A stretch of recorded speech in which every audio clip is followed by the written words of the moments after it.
주님, 오늘 2022년 한 해의 마지막 시간을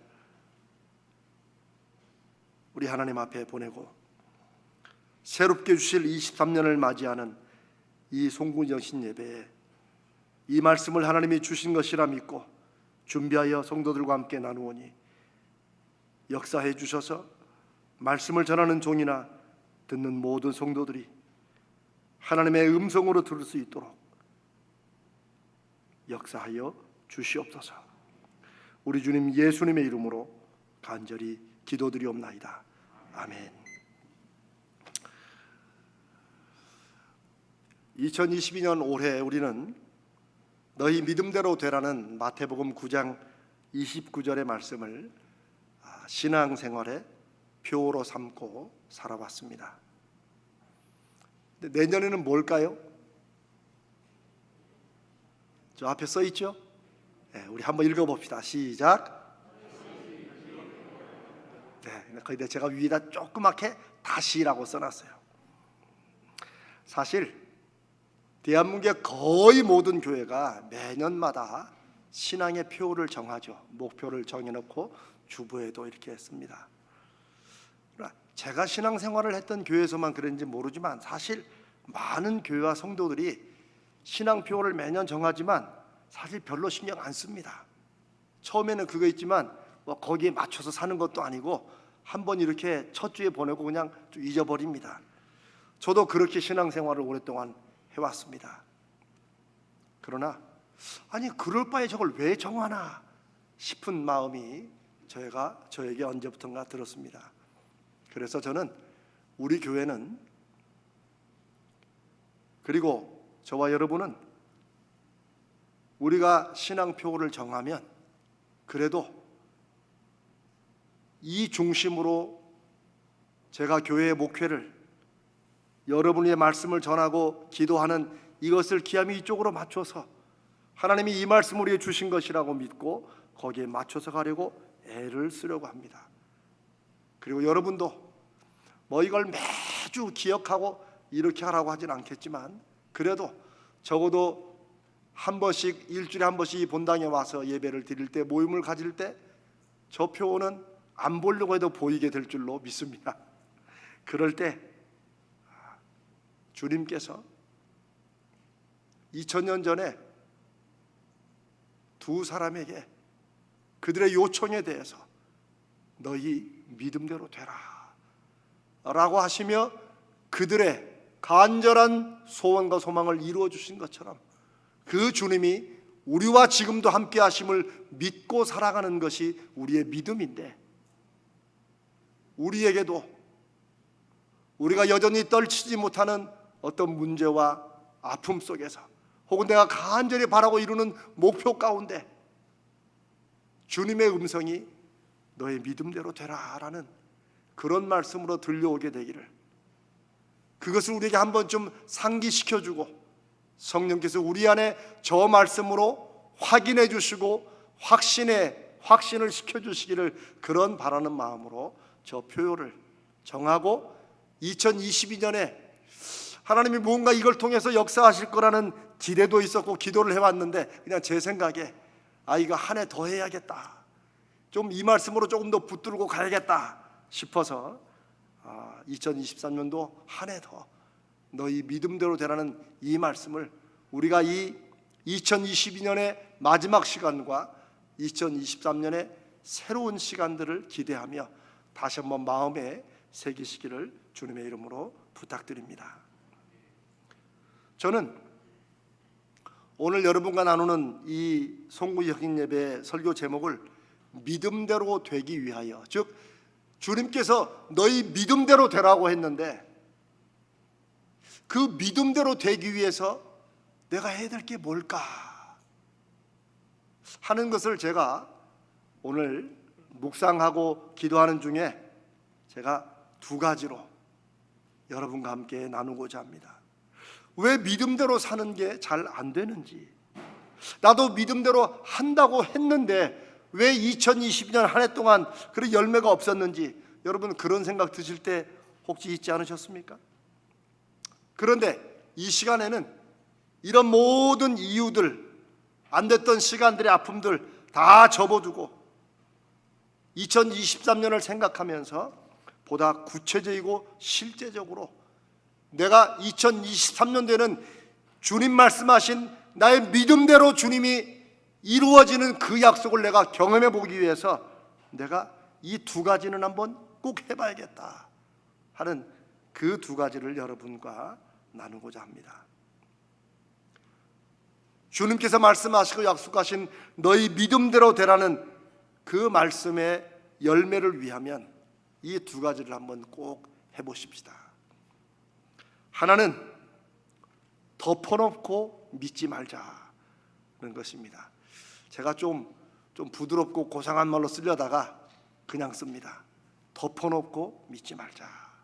두 번째는 덮어놓고 순종하자.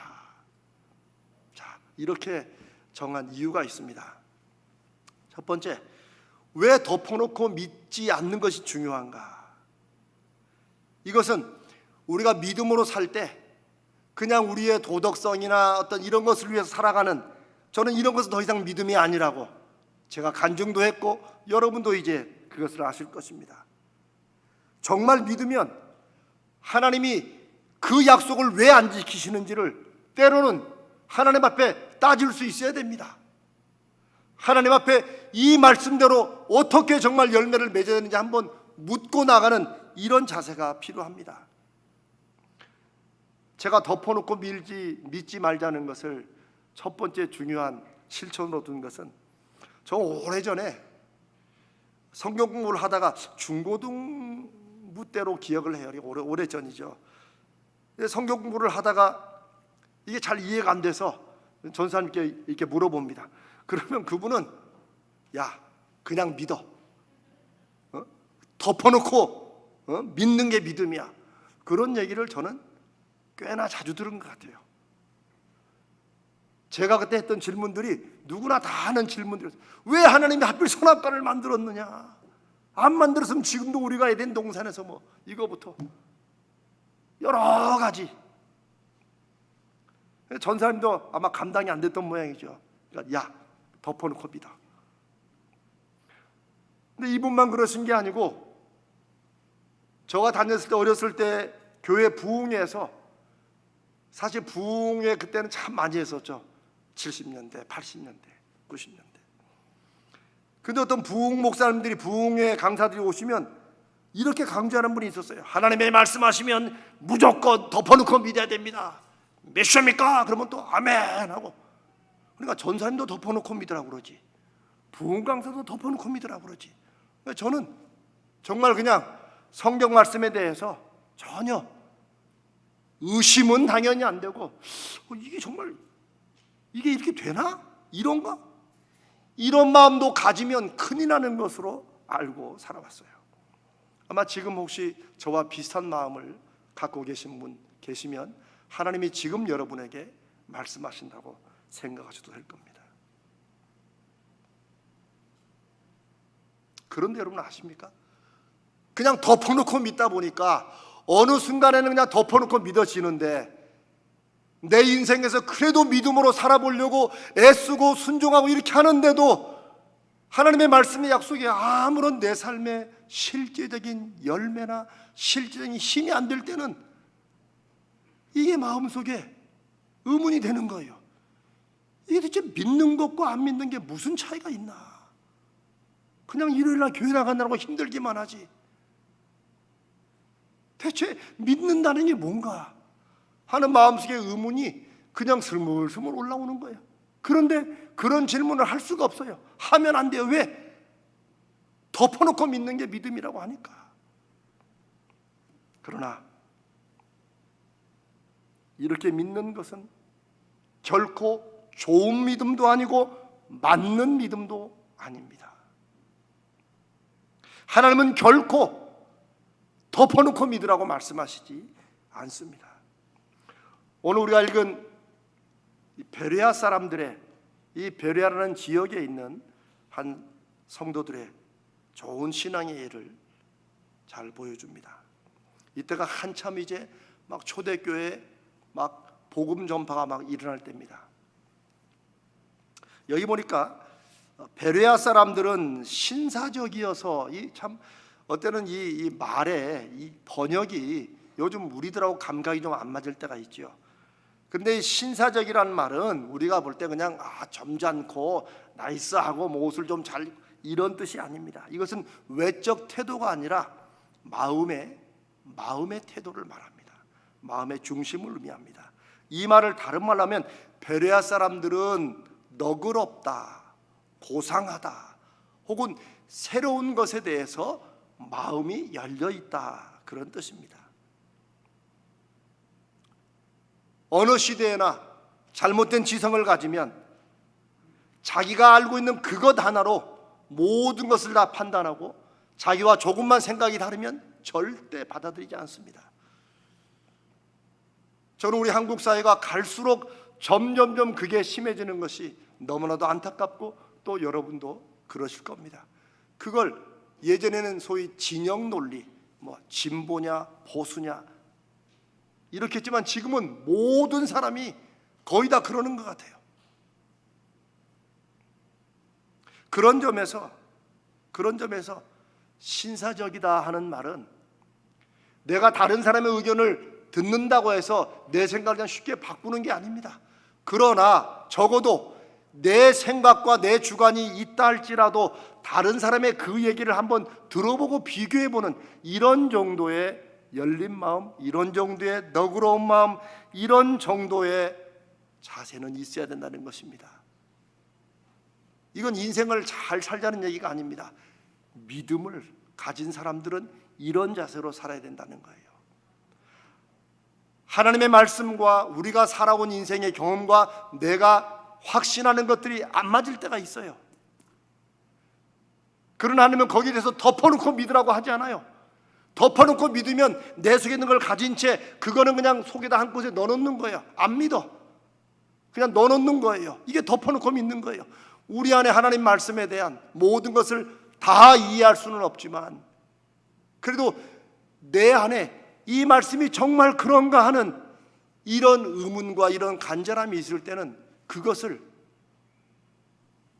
누구인가 묻든지 아니면 하나님께라도 왜 말씀은 이렇게 약속됐는데 왜 내 인생은 왜 이렇습니까? 라고 하는 그런 것을 하나님이 금하시지 않고 오히려 허락하신다는 것입니다. 이 베레아 사람들은 바울 사도가 그리스도를 예수님이 바로 이 세상에 오신 하나님의 아들이라는 것을 구약 성경을 통해서 이 부분이 이렇게 예수님을 예언한 것이라고 아마 그렇게 말씀을 전했을 것입니다. 그러니까 베레아 사람들이 만약에 요즘 우리 같으면 무슨 소리야, 이 말씀은 이거지, 이건 이거지라고 당장에 거부했을 것입니다. 그리고 성경에 보면 다른 지역 사람들은 그렇게 해서 바울을 내치고 바울을 고발하기도 하고 또 돌을 던져 죽이기도 하고 뭐 이런 일, 죽이려고 하기도 하고 이런 일이 일어났어요. 그런데 베레아 사람들은 일단 자기들이 처음 듣고 안 맞는 것이라 할지라도 그들은 신사적이어서 최소한 열린 마음으로 그것을 받아들여 보고 그 다음에 중요한 게 있어요. 그 말씀이 그런가 하여 듣기는 듣고 이게 내가 알고 있던 내가 확신한 이것과 안 맞는데 정말 어떤 것이 더 옳은 것인지 어떤 것이 정말 하나님의 말씀인지를 생각해보고 누군가에게 확인해보고 물어보고 연구하고 기도해보고 이런 자세들이 있었다는 거예요. 그 결과는 뭐예요? 이들이 예수를 그리스도로 받아들이게 됩니다. 그리고 분명히 그들의 인생이 바뀌었을 것입니다. 지금 그 사건을 이 사도행전에 기록해 놓고 있습니다. 여러분, 저는 뭐 오늘날 한국 교회나 한국 사회를 이렇게 저렇게 말하고 싶지 않습니다. 왜냐하면 중요한 것은 저와 여러분은 어떤 믿음으로 살아갈 것인가 하는 것이 더 중요하기 때문입니다. 저는 워낙이 무슨 막 비전이나 막 뜻이 막 크고 뭐 그러지도 않고 저는 그냥 요만한 사람입니다. 그나마 그 요만한 마음을 하나님이 저에게 맡겨주신 이 가자제일교회, 저는 여러분과 다 쏟고 나누는 것이 제 인생의 가장 중요한 일입니다. 제가 이 2022년을 마무리하고 2023년을 시작하며 여러분께 정말 너희 믿음대로 되라는 그 주님의 말씀이 우리 삶에서 여전히 믿음이 부족하지만 그래도 그 믿음을 더해 주시면서까지 이끌어 주시는 주님 앞에 내가 그 믿음의 열매를 맺기 위해서 내가 뭘 해야 될지를 하나님 앞에 묻는다면 하나님께서 그냥 덮어놓고 믿지 말고 그 말씀이 네 인생의 경험과 부딪히고 안 맞거든 하나님 앞에 왜 이렇게 세상이 돌아가냐고, 왜 나는 나름대로 순종하는 이게 안 되냐고 따져 묻고, 정말 하나님은 살아계시는 분이냐고, 하나님이 살아계시면 어떻게 이런 일이 이럴 수 있느냐고 하나님 앞에 따져 묻는 이런 자세라도 가져야 된다는 것입니다. 여러분, 좋은 믿음은 그냥 다 듣는 척 받아들이지만 실은 내가 살던 대로, 내가 생각하는 대로, 나이가 익숙한 대로 그냥 그렇게 살아가고 그냥 귀로만 듣고 있는 것, 이건 절대 좋은 믿음이 아닙니다. 제가 그렇게 오랜 동안 살아왔기 때문입니다. 저도 지금 이 자리에 있는 여러분 누구 못지않게 저도 모태신앙으로 한 번도 교회를 떠나지 않고 하나님 말씀을 그래도 믿고 의지하며 산다고 살아왔는데 덮어놓고 믿었던 믿음이 아무런 인생에서 실제 하나님의 역사하심과 그 열매를 맺지 못하는 것이라는 것을 나중에 목사가 되고 난 다음에서야 그때 깨닫던 사람입니다. 만약에 하나님께서 우리가 그냥 하나님의 말씀에 대해 그냥 덮어놓고 믿기를 바라셨다면 성경에 많은 사람들이 하나님 앞에 엄청난 꾸지람을 받았을 거예요. 그 중에 한 예로 사사기 6장에 기드온이라는 사람이 있습니다. 그때 기드온은 미디안이라고 하는 나라에 침략을 받아가지고 우리나라 일제 30년, 36년처럼 그렇게 고통을 받고 있는 때예요. 그런데 하나님이 나타나셔가지고 하나님이 너와 함께 하신다 라고 말씀하시니까 이 기드온이 뭐라고 그럽니까? 하나님이 계시면, 정말 하나님이 살아계시면 어떻게 이런 일이 하나님의 백성인 우리에게 일어날 수 있습니까? 라고 하나님이 어디 있냐고 그냥 맞받아칩니다. 그러면서 정말 이렇게 말씀하시는 분이 하나님이시라면 하나님이라는 사인, 그 표징을 나에게 보여줘라, 증거를 보여달라고 얘기합니다.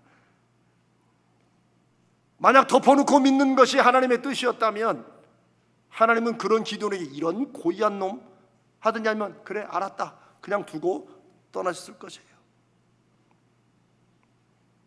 그러나 하나님은 정말 하나님이 계시면 어떻게 이런 일이 있습니까?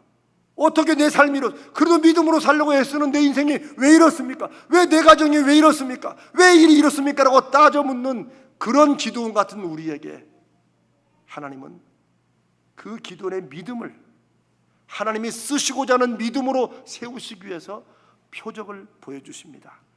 그런데 한 번이 아니에요. 두 번도 아니에요. 여러분 꼭 사사기 6장부터 기드온의 그 사건을 읽어보세요. 잘 아는 양털 시험 사건이라는 게 있습니다. 기드온이 하나님께 이 표적을 구하면서 뭐 양털은 솜털 같은 거예요. 새벽에 이슬이 오잖아요.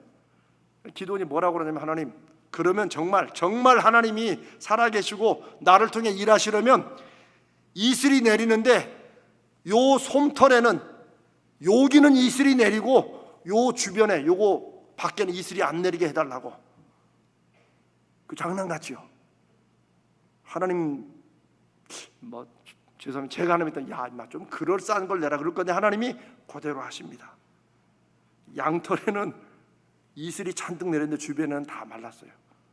성경 보니까 그걸 짜니까 또 물이 또 뭐 한 대접이 나왔다 이런 말도 있어요. 이제 그러면 믿어야 되는데 기드온이 그걸로도 안 차는 거예요. 이게 우연일 것 같아요. 그러니까 또 반대로 그러면 이번에는 주변은 흠뻑 이슬이 내리게 하시고 요 양털만 안 내리게. 야, 참 하나님도 인내심이 크세요. 저 같으면 장난하냐? 근데 하나님이 또 그대로 해주세요. 이거 제가 지금 그냥 성경에 나와 있는 사건을 여러분에게 말씀을 드리는 거예요. 하나님이 왜 그러셨을까요? 하나님은 그냥 덮어놓고 믿어 라고 말씀하시는 분이 아니에요. 왜냐하면 덮어놓고 믿는다고 해야 사실은 안 믿는 것이고 못 믿는 것이라는 것을 하나님은 아시기 때문이에요. 믿음은 작든 크든 내 삶에 어떤 확증과 분명한 확신으로 생기는 것이지, 우리의 확신은 어디서 옵니까? 귀로 들어서만 오는 게 아니고 우린 눈으로 보고 내가 뭔가를 작은 것을 경험할 때 남들이 뭐라고 말해도 흔들리지 않는 그런 확신을 갖는 것입니다. 하나님이 그걸 왜 모르시겠어요? 그분이 우리 아버지신데, 그분이 우리를 지으시고 그분이 지금도 우리를 인도하시는데. 사랑하는 여러분, 하나님은 믿음의 사람을 찾고 계십니다. 그런데 그 믿음이 안 되면 따져 묻기라도 하는 그런 믿음이 좀 약할지 몰라도 그래도 적어도 하나님께 따져 묻는 사람은 하나님이 살아계신 것은 기대하고 그래도 신락 같은 믿음이라도 있는 거 아닙니까? 하나님이 그걸 아시는 거예요. 다 믿는 것처럼 있지만, 그렇게 믿는 것처럼 다 보이지만 실제 문제에 있어서는 그건 교회에서나 하는 얘기지 라고 제껴놓고 내가 살던 대로 믿는 대로 내가 생각한 대로 살아가면 하나님은 그런 믿음을 믿음이라고 생각지 않으시죠. 우리도 알잖아요. 여러분 아시는데 저도 남들 볼 때 가장 잘 나갔을 그때 저는 믿음과 인생의 바닥을 쳤던 사람입니다. 그나마도 하나님께서 하나님의 표적을 구하는 그 믿음이라도 저에게 있어서 제가 제 아내와 함께 마지막으로 한 번 더 기도해보고 하나님이 정말 살아계신 증거를 보여주면 내가 계속 목사를 하고, 아니면 우리 그만두자. 그런데 하나님께서 저에게 그런 증거를 너무나도 분명히, 지금도 그것만 생각하면 등골에 식은땀이 흐를 만큼 보여주셨기 때문에 제가 좀 죄송한 말로, 이런 말 하면 안 되겠구나, 하여튼 이렇게 열심히 말씀을 전하고 있는 것입니다. 만약 그런 표적이 없었다면 저는 이 자리에 없었을 것입니다. 올해 우리가, 사랑하는 여러분이, 우리 가자지을교는 그런 믿음으로 새해를 맞기를 주님의 이름으로 축복합니다. 덮어놓고 믿지 마세요. 의심이 되고 이해가 안 되면 누구에게라도 물어보세요. 저한테라도 오시고. 그래서 우리가 제자 훈련을 하는 것입니다. 안 되면 하나님 앞에 묻고 따지는 거예요. 그래서 하나님이 정말 살아계시는지 살아계시지 않는지 여러분 확인하셔야 됩니다. 그런 믿음의 사람들이 하나둘 생길 때 교회는 교회가 되고 주님이 약속하신 것처럼 세상과 지옥의 권세가 교회를 이기지 못하는 믿음의 교회가 될 줄로 믿습니다. 두 번째로, 믿음대로 되기 위해서 제가 여러분에게 꼭 내년에 이렇게 해보자, 하나는 덮어놓고 믿지 말자. 두 번째는 뭐라고요? 덮어놓고 순종하자. 제가 이제 좀 몇 시간만 있으면 또 1월 1일 주일이기 때문에 말씀을 준비했는데, 저 이름에 관한 설교를 제가 준비하고 있습니다. 저는 이름을 만약에 바꿀 수 있다면 이재명이 아니고 제가 이순종으로 바꾸고 싶은 마음이 제가 있었어요. 다시 하나님을 체험하고 나서. 그건 이게 믿음 생활에서 순종이 제일 중요하구나 하는 것을 제가 너무나도 확신했기 때문입니다. 여러분, 이건 제 얘기가 아니에요. 성경 수없이 많은 곳에서, 예를 들어 로마서에서는 하나님이 사랑과 은혜로 지으신 이 세상이 왜 망가졌느냐, 왜 죄에 빠졌느냐, 아담의 불순종 때문이었다라고 말합니다. 단순해요. 아담의 불순종이다. 그런데 그렇게 죄로 망가진 세상을 예수 그리스도의 무엇을 통해? 순종을 통해 이 세상에 구원을 주셨다고 말합니다. 단순해요. 죄의 핵심이 무엇이냐? 불순종입니다. 믿음의 핵심이 무엇이냐? 순종입니다. 우리가 오늘 읽은 빌립보서 2장이 바로 그 말씀을 다르게 표현한 거예요. 너희 안에 이 마음을 품어라. 너희가 마음속에 뭔가 목표를 가지고 뭔가 인생의 비전을 갖고 살려면 예수 그리스도의 그런 마음을 가지고 살아라. 근데 많은 분들이 이 부분을 겸손이라고 생각합니다. 모든 것을 버리시고 자기를 비워 세상에 오신 주님의 겸손으로. 아닙니다. 그것은 순종입니다. 어떤 순종? 이 말씀에서는 복종이라고 하십니다. 예수님은 하나님 앞에 어떻게까지 복종하셨느냐? 하나님의 아들이 이 세상에 사람으로 오시기에 모든 걸 다 버리시고 오셨는데 그것도 부족하고 어디까지 복종하세요? 십자가에 가장 참혹하고 가장 파렴치하고 가장 저주받은 죄인으로 죽기까지 복종하셨다. 예수님의 십자가의 죽으심과 그걸 통한 우리의 구원의 핵심은 복종, 순종입니다. 하나님의 아들 예수님도 하나님께 하나님의 뜻을 이루기 위해서 순종하셨는데 하나님의 자녀인 우리가 하나님 앞에 무엇을 해야겠습니까? 순종입니다. 이 순종이란 이 단어와 이 의미는 우리 신앙생활에 하나님을 경험하고 하나님 앞에 표적을 구할 때 우리가 좀 뭔가 순종해야 될 부분이 있는 거예요. 여러분, 예수님이 세상에 오셔서 많은 기적들을 행하셨다고 성경에 기록하고 있죠. 근데 그 기적들을 보시면 제자들이나 그 기적을 경험한 사람들의 크고 작은 순종들이 거기에 다 있습니다. 첫 기적인 물로 포도주를 만드는 일도 물론 예수님이 기적을 행하셨죠. 그런데 거기에는 그냥 지금 포도주가 없어서 난리인데 큰 물항아리에 6개에다가 물을 갖다 채우라는 그 바쁜 틈에 지금 사방 가서 포도주를 구해도 지금 시간이 아까운 판에 예수님이 저 항아리에 물을 채우라고 하니까 갖다 물을 채운 하인들의 순종이 있었다는 거예요. 성경이 순종이라고 쓰진 않지만 예수님이 뭔가 기적을 행하실 때는 항상 누군가 그 말씀을 그냥 그대로 정말 묻지도 따지지도 않고 정말 덮어놓고 하려면 순종을 하는 거예요. 그걸 한 거예요. 오병이의 기적도 마찬가지입니다. 보리떡 5개 물고기 2마리로 10,000명이 되는 사람을 남자만 5,000명을 먹인 그 사건도 처음에 제자들도 아니 이거 가지고 이 많은 사람들이 우리 속된 말로 이거 누구 코에 붙이겠어요? 라고 하는데 예수님께서 더 이상 말씀 안 하시고 사람들을 앉히라고 그럽니다. 또 제자들이 이미 사람들이 집으로 가야 되는데 그들을 앉힌다는 건 뭐예요? 식사할 준비로 이렇게 30명씩 이렇게 앉히라는 거예요. 제자들이 앉혔어요. 그 다음에 주님께서 기도하시고 이 아이 하나의 점심에 불과한 이것을 갖다 주라니까 모르겠습니다. 언제 어느 순간에 이 떡이 불었는지 모르지만 제자들은 그냥 갖다 준 거예요. 그러고 나자 10,000명 정도가 배불리 먹고 그냥 입맛만 다시게 냄새만 맡고 지나간 게 아니에요. 배불리 먹고 남긴 것만 12바구니에 가득 차게 남겼다.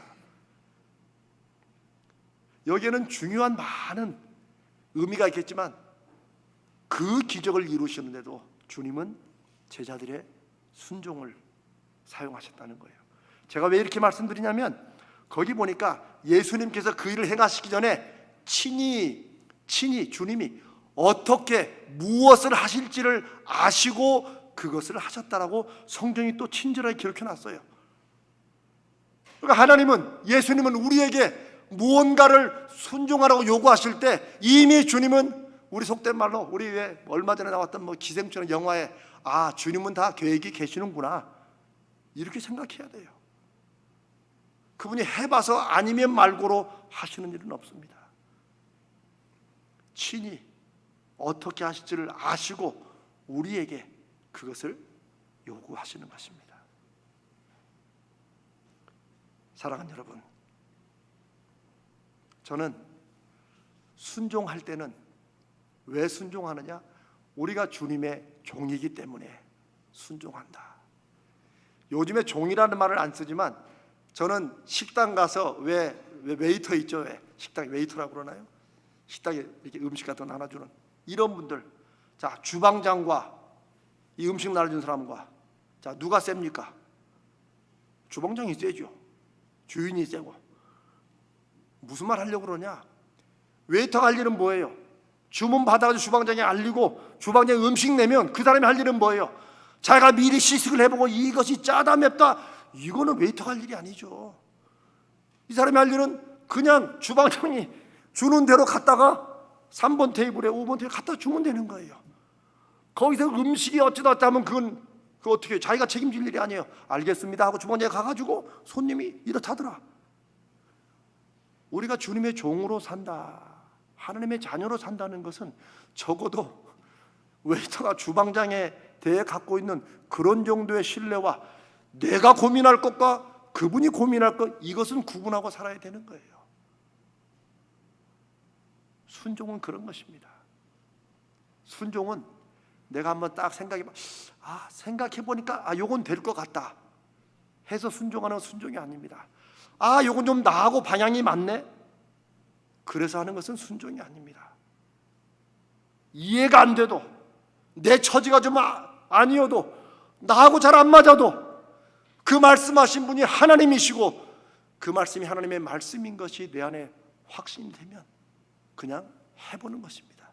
그래서 저는 순종의 가장 중요한 것은 그냥 해보는 것이라고 믿습니다. 순종은 그냥 해보는 거예요. 덮어놓고 그냥 하는 거예요. 책임은 누가 지십니까? 하나님이 지십니다. 그 믿음까지, 적어도 그 믿음까지는 저와 여러분에게 있으시기를 주님의 이름으로 축복합니다. 예수 믿는 것은 어차피 이 세상으로 모든 게 끝나는 것이 아니라는 거, 이거 하나는 우리가 확실히 믿지 않습니까? 누구보다도 이 세상을 열심히 살되 열매 맺기 위해서 가장 최선을 다하되 이 세상에 천국 짓고 영원히 살 것을 아니라는 것을 아는 것이 믿음의 사람들입니다. 그러니 이 세상과 이 세상 이후의 삶을 주관하시는 그 하나님을 믿는 우리가 이 세상에서 하나님이 하라는 대로 순종하지 못하면서 어떻게 하나님의 자녀의 열매를 맺겠다는 것입니까? 저는 그 확신이 있고 그 표적의 증거가 있고 여러분도 그러실 것입니다. 그러니 올 한 해 이 두 가지 덮어놓고 믿지는 말자. 안 되면 하나님 앞에 따져 묻자. 그래서 기도하는 것입니다. 기도는 하나님 아버지 1번 이거 2번 이거 이렇게 겸손하게 아뢰는 것만이 기도가 아닙니다. 하나님과 막 따져 물어야 됩니다. 왜 약속하셔놓고 안 하셨냐고. 하나님은 그런 사람들을 통해서 일하시고 역사하십니다. 그리고 덮어놓고 순종하는 이 두 가지가 우리가 다시 한번 2023년도에 다시 너희 믿음도 되라는 주님의 말씀이 적어도 하나 정도는 사랑하는 여러분과 여러분 가정에 분명한 표적으로 나타나기를 주님의 이름으로 축복합니다.